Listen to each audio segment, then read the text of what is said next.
Praise the Lord. ലൂക്കോസ് എഴുതിയ സുവിശേഷം 7-ാം അധ്യായം. ജനം കേൾക്കെ തൻ്റെ വചനമൊക്കെയും പറഞ്ഞു തീർന്ന ശേഷം അവൻ കഫർന്നഹൂമിൽ ചെന്നു.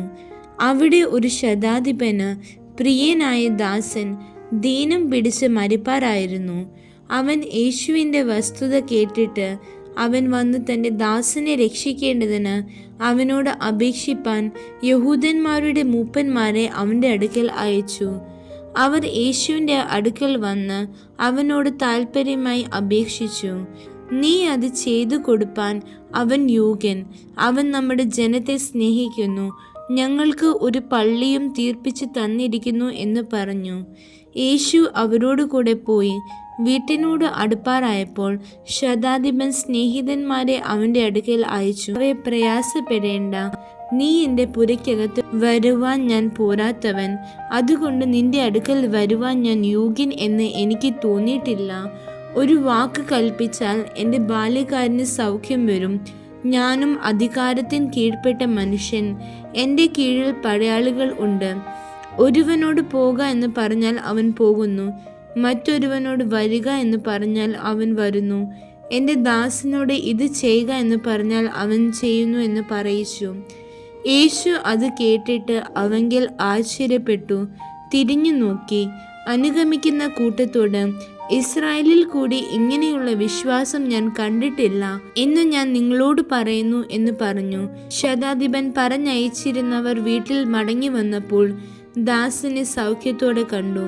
പിറ്റേന്നാൾ അവൻ നയീൻ എന്ന പട്ടണത്തിലേക്ക് പോകുമ്പോൾ അവൻ്റെ ശിഷ്യന്മാരും വളരെ പുരുഷാരവും കൂടെ പോയി. അവൻ പട്ടണത്തിൻ്റെ വാതിലിനോട് അടുത്തപ്പോൾ മരിച്ചുപോയ ഒരുത്തനെ പുറത്തു കൊണ്ടുവരുന്നു. അവൻ അമ്മയ്ക്ക് ഏകജാതനായ മകൻ, അവളോ വിധവയായിരുന്നു.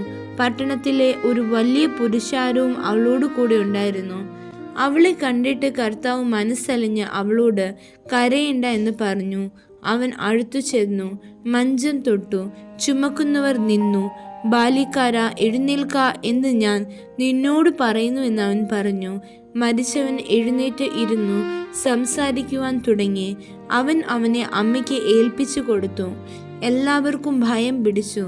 ഒരു വലിയ പ്രവാചകൻ നമ്മുടെ ഇടയിൽ എഴുന്നേറ്റിരിക്കുന്നു, ദൈവം തൻ്റെ ജനത്തെ സന്ദർശിച്ചിരിക്കുന്നു എന്ന് പറഞ്ഞ് ദൈവത്തെ മഹത്വീകരിച്ചു. അവനെക്കുറിച്ചുള്ള ഈ ശ്രുതി യഹൂദയിലൊക്കെയും ചുറ്റുമുള്ള നാടെങ്ങും പരന്നു. ഇതൊക്കെയും യോഹന്നാന്റെ ശിഷ്യന്മാർ അവനോട് അറിയിച്ചു. എന്നാൽ യോഹന്നാൻ തൻ്റെ ശിഷ്യന്മാരിൽ 2 പേരെ വിളിച്ച് കർത്താവിൻ്റെ അടുക്കൽ അയച്ചു. വരുവാനുള്ളവൻ നീയോ, അല്ല ഞങ്ങൾ മറ്റൊരുത്തനെ കാത്തിരിക്കണമോ എന്ന് പറയിച്ചു. ആ പുരുഷന്മാർ അവൻ്റെ അടുക്കൽ വന്ന്, വരുവാനുള്ളവൻ നീയോ, അല്ല ഞങ്ങൾ മറ്റൊരുത്തനെ കാത്തിരിക്കണമോ എന്ന് ചോദിപ്പാൻ യോഹന്നാൻ സ്നാപകൻ ഞങ്ങളെ നിന്റെ അടുക്കൽ അയച്ചിരിക്കുന്നു എന്ന് പറഞ്ഞു. ആ നാഴികയിൽ അവൻ വ്യാധികളും ദണ്ഡങ്ങളും ദുരാത്മാക്കളും പിടിച്ച പലരെയും സൗഖ്യമാക്കുകയും പല കുരുടന്മാർക്കും കാഴ്ച നൽകുകയും ചെയ്തിട്ട് അവരോട്, കുരുടർ കാണുന്നു, മുടന്തർ നടക്കുന്നു, കുഷ്ഠരോഗികൾ ശുദ്ധരായി തീരുന്നു, ചെകിടർ കേൾക്കുന്നു, മരിച്ചവർ ഉയർത്തെഴുന്നേൽക്കുന്നു, ദരിദ്രന്മാരോട് സുവിശേഷം അറിയിക്കുന്നു എന്നിങ്ങനെ നിങ്ങൾ കാണുകയും കേൾക്കുകയും ചെയ്യുന്നത് യോഹന്നാനെ ചെന്ന് അറിയിപ്പീൻ. എന്നാൽ എങ്കിൽ ഇടറിപ്പോകാത്തവൻ ഭാഗ്യവാൻ എന്നുത്തരം പറഞ്ഞു.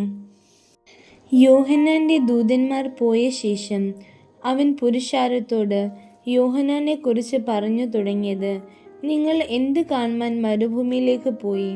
കാറ്റിനാൽ ഉലയുന്ന ഓടയോ? അല്ല, എന്ത് കാണുവാൻ പോയി? മാർദ്ദവ വസ്ത്രം ധരിച്ച മനുഷ്യനെയോ? മോടിയുള്ള വസ്ത്രം ധരിച്ച് സുഖഭോഗികളായി നടക്കുന്നവർ രാജധാനികളിൽ അത്രേ.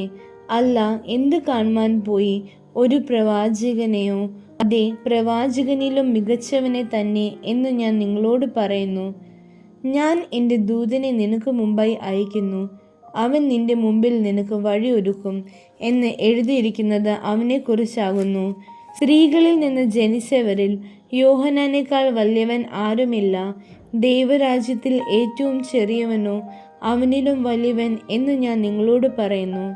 എന്നാൽ ജനമൊക്കെയും ചുങ്കക്കാരും കേട്ടിട്ട് യോഹന്നാന്റെ സ്നാനം ഏറ്റതിനാൽ ദൈവത്തെ നീതീകരിച്ചു. എങ്കിലും പരീശന്മാരും ന്യായശാസ്ത്രിമാരും അവനാൽ സ്നാനം ഏൽക്കാതെ ദൈവത്തിൻ്റെ ആലോചന തങ്ങൾക്ക് വൃഥാവാക്കി കളഞ്ഞു. ഈ തലമുറയിലെ മനുഷ്യരെ ഏതിനോട് ഉപമിക്കേണ്ടു? അവർ ഏതിനോട് തുല്യം? ഞങ്ങൾ നിങ്ങൾക്കായി കുഴലൂതി, നിങ്ങൾ നൃത്തം ചെയ്തില്ല. ഞങ്ങൾ നിങ്ങൾക്കായി വിലാപം പാടി, നിങ്ങൾ കരഞ്ഞില്ല എന്ന് ചന്തസ്ഥലത്ത് ഇരുന്ന് അന്യോന്യം വിളിച്ചു പറയുന്ന കുട്ടികളോട് അവർ തുല്യർ. യോഹന്നാൻ സ്നാപകൻ അപ്പം തിന്നാതെയും വീഞ്ഞു കുടിക്കാതെയും വന്നിരിക്കുന്നു, അവന് ഭൂതം ഉണ്ട് എന്ന് നിങ്ങൾ പറയുന്നു. മനുഷ്യപുത്രൻ തിന്നും കുടിച്ചും കൊണ്ട് വന്നിരിക്കുന്നു. തിന്നിയും കുടിയനും ആയ മനുഷ്യൻ ചുങ്കക്കാരുടെയും പാപികളുടെയും സ്നേഹിതൻ എന്ന് നിങ്ങൾ പറയുന്നു. ജ്ഞാനമോ തൻ്റെ എല്ലാ മക്കളാലും നീതീകരിക്കപ്പെട്ടിരിക്കുന്നു. പരീശന്മാരിൽ ഒരുത്തൻ തന്നോട് കൂടെ ഭക്ഷണം കഴിപ്പാൻ അവനെ ക്ഷണിച്ചു. അവൻ പരീശന്റെ വീട്ടിൽ ചെന്ന് ഭക്ഷണത്തിനിരുന്നു. ആ പട്ടണത്തിൽ പാപിയായ ഒരു സ്ത്രീ അവൻ പരീശന്റെ വീട്ടിൽ ഭക്ഷണത്തിനിരിക്കുന്നത് അറിഞ്ഞ് ഒരു വെൺകൽ ഭരണി പരിമള തൈലം കൊണ്ടുവന്നു. പുറകിൽ അവൻ്റെ കാൽക്കൽ കരഞ്ഞുകൊണ്ട് നിന്ന് കണ്ണുനീർ കൊണ്ട് അവൻ്റെ കാൽ നനച്ചു തുടങ്ങി. തലമുടി കൊണ്ട് തുടച്ച് കാൽ ചുംബിച്ച് തൈലം പൂശി. അവനെ ക്ഷണിച്ച പരീശൻ അത് കണ്ടിട്ട് ഇവൻ പ്രവാചകൻ ആയിരുന്നു എങ്കിൽ തന്നെ തൊടുന്ന സ്ത്രീ ആരെന്നും എങ്ങനെയുള്ളവൾ എന്നും അറിയുമായിരുന്നു. അവൾ പാപിയല്ലോ എന്നുള്ളിൽ പറഞ്ഞു. ശിമോനെ, നിന്നോട് ഒന്ന് പറവാനുണ്ട് എന്ന് യേശു പറഞ്ഞതിന്, ഗുരു, പറഞ്ഞാലും എന്ന് അവൻ പറഞ്ഞു. കടം കൊടുക്കുന്ന ഒരുത്തന് 2 കടക്കാർ ഉണ്ടായിരുന്നു. ഒരുത്തൻ 500 വെള്ളിക്കാശും മറ്റവൻ 50 വെള്ളിക്കാശും കൊടുപ്പാനുണ്ടായിരുന്നു. വീട്ടുവാൻ അവർക്ക് വകയില്ലായകയാൽ അവൻ ഇരുവർക്കും ഇളച്ചു കൊടുത്തു. എന്നാൽ അവരിൽ ആർ അവനെ അധികം സ്നേഹിക്കും? അധികം ഇളച്ചു കിട്ടിയവൻ എന്ന് ഞാൻ ഊഹിക്കുന്നു എന്ന് ശിമോൻ പറഞ്ഞു. അവൻ അവനോട്, നീ വിധിച്ചത് ശരിയെന്ന് പറഞ്ഞു. സ്ത്രീയുടെ നേരെ തിരിഞ്ഞ് ശിമോനോട് പറഞ്ഞത്, ഈ സ്ത്രീയെ കാണുന്നുവോ?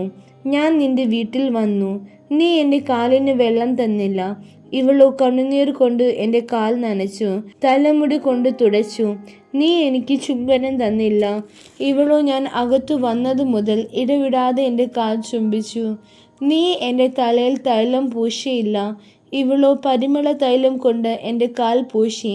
ആകയാൽ ഇവളുടെ അനേകമായ പാപങ്ങൾ മോചിച്ചിരിക്കുന്നു എന്ന് ഞാൻ നിന്നോട് പറയുന്നു. അവൾ വളരെ സ്നേഹിച്ചുവല്ലോ. അല്പം മോചിച്ചു കിട്ടിയവൻ അല്പം സ്നേഹിക്കുന്നു.